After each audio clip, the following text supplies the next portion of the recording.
There is a city in Southeast Asia that has no oil, no gold, no diamonds buried underground, and no vast territory to exploit. It is smaller than the island of Oahu in Hawaii. It has existed as an independent nation for just over 60 years, and yet it is home to more millionaires per capita than almost any other place on Earth. The world's wealthiest families are quietly moving their fortunes here. The rarest bottles of wine on the planet are stored in cellars beneath its streets, and its airport has been voted the best in the world so many times the competition has essentially given up. Singapore does not shout about its luxury. It does not need to.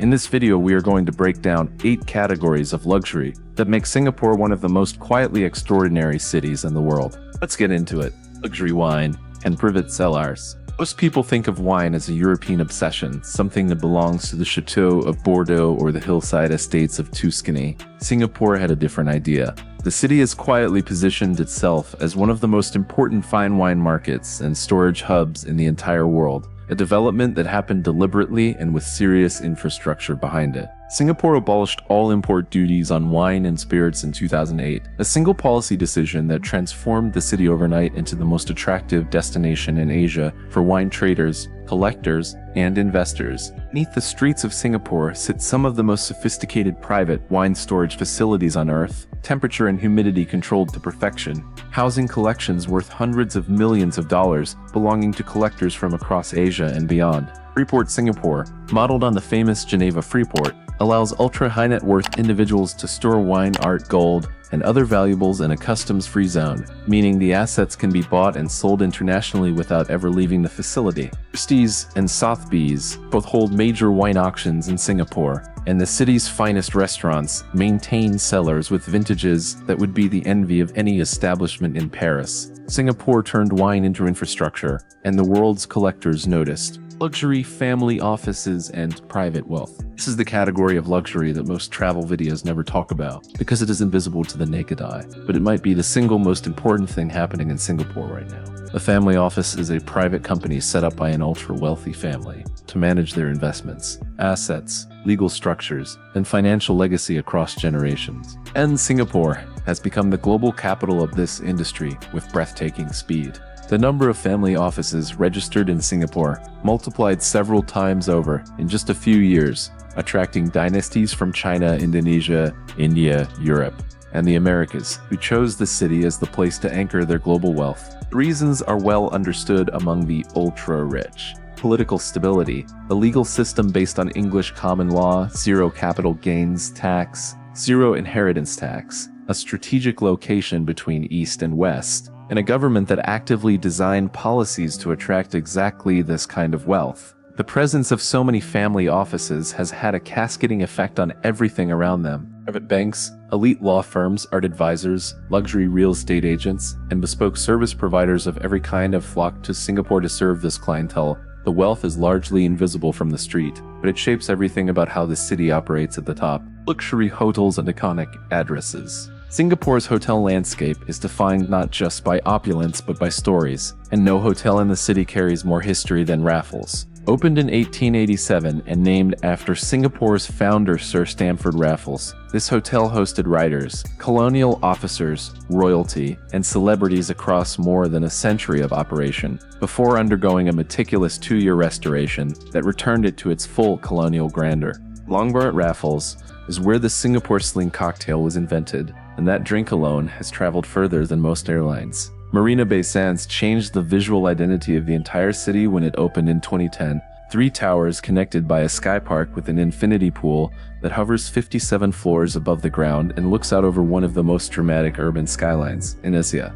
Fullerton Hotel occupies a neoclassical building that once housed the city's central post office, now transformed into an address where every corridor feels like a walk through a more elegant version of history. Palace Singapore sits inside restored colonial buildings on Sentosa Island, surrounded by rainforest, offering a resort experience that feels genuinely removed from the city, even though the financial district is just minutes away. Singapore's luxury hotels do not compete on scale, they compete on character. Luxury watches and the collector culture. If you want to understand how seriously Singapore takes watches, consider this. There are collectors in the city who have spent more time studying the history of a single reference number than most people spend on a university degree. Watch culture in Singapore is not a hobby. It is closer to a discipline, The city is one of the most important markets globally for independent and ultra-complicated watchmakers, and the community of serious collectors here is widely respected across the industry. Tech Philippe, Audemars Piguet,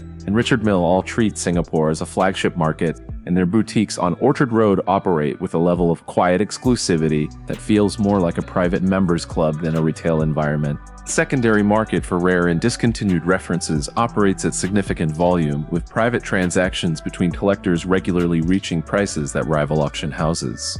What makes Singapore's watch culture unique is the depth of knowledge that runs through it. Collectors here are not buying status symbols. They are acquiring objects they have researched exhaustively, pieces they understand mechanically and historically, investments they intend to pass to the next generation. The watch is the one luxury item in Singapore that transcends ostentation and enters the territory of genuine connoisseurship, luxury, food, and the Michelin paradox. Singapore holds a distinction that no other city in the world can claim.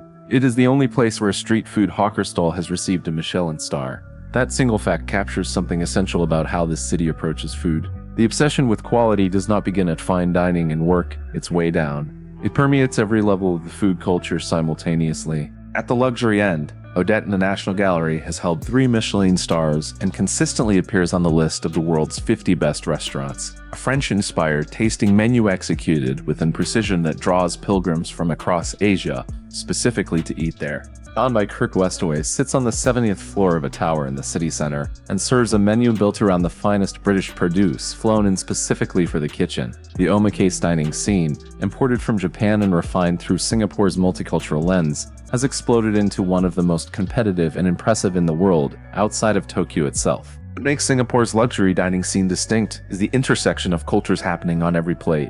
French technique applied to Southeast Asian ingredients, Japanese precision applied to local flavors. The city's position as a crossroads of civilizations does not just affect its history, it shows up on every tasting menu. Luxury real estate in the good class bungalow.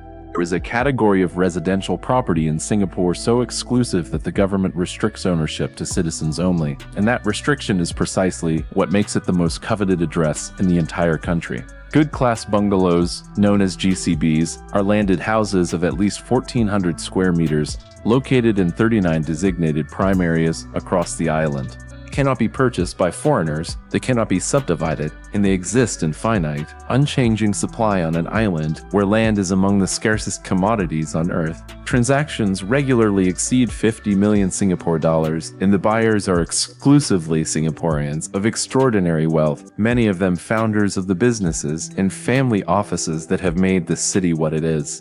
Beyond GCBs, the ultra-luxury condominium market in districts 9, 10, and 11 has attracted global attention, with developments like Les Maisons Nassim and 21 Anglia Park offering a handful of units at prices that place them among the most expensive apartments in Asia. Foreign buyers, unable to own landed property, have driven condominium prices to levels that would be remarkable in any TED. Singapore real estate at the top end is not just an investment. It is a statement of permanence, a declaration that whoever owns it intends to be part of the city for a very long time. Luxury, art, and the freeport. Singapore has quietly built one of the most significant art storage and trading ecosystems in the world, and the centerpiece of that ecosystem is a facility that most people have never heard of. Singapore Freeport is a high-security, climate-controlled storage complex located near Changi Airport that operates as a customs-free zone, allowing artworks, wine, gold, and other valuables to be stored and traded internationally without incurring import duties. Major collectors from across Asia and beyond use the Singapore Freeport as their primary storage facility, and estimates of the total value of assets held inside it run into the billions. The art market that has grown around this infrastructure is substantial. Singapore is now home to a growing number of blue-chip gallery outposts, private dealers, and auction house operations catering to the new generation of Asian collectors building serious collections. The National Gallery Singapore, housed inside 2 restored colonial buildings including the former Supreme Court, holds the world's largest public collection of Southeast Asian art, and has positioned the city as the intellectual center of the regional art world. Art in Singapore operates at 2 levels simultaneously: the institutional level of museums and galleries accessible to all, and the private level of Freeport vaults and invitation-only viewings that only a very specific clientele ever encounters, luxury casinos and integrated resort. Singapore made a decision in the mid-2000s that surprised many observers and defined the city's entertainment landscape for the next 2 decades. It legalized casino gambling, something it had resisted for years out of social concern, and it did so in the most Singaporean way possible, with extraordinary precision, strict regulation, and a framework designed to extract maximum economic benefit while minimizing social harm. The result was 2 integrated resorts, built almost simultaneously, Marina Bay Sands and Resorts World Sentosa, both of which opened in 2010, and together transformed Singapore into one of the most visited destinations in Asia almost overnight. Marina Bay Sands is the more architecturally dramatic of the two, its 3 towers and Sky Park now the defining image of modern Singapore. Its casino operates across 4 levels and is one of the highest-grossing gambling facilities in the world. Resorts World Sentosa on the other side of the island houses Universal Studios Singapore, a marine life park, a casino, 6 hotels ranging from budget to ultra-luxury, and a collection of restaurants that includes Joel Robuchon, whose Singapore outpost held 3 Michelin stars. What makes Singapore's integrated resorts unique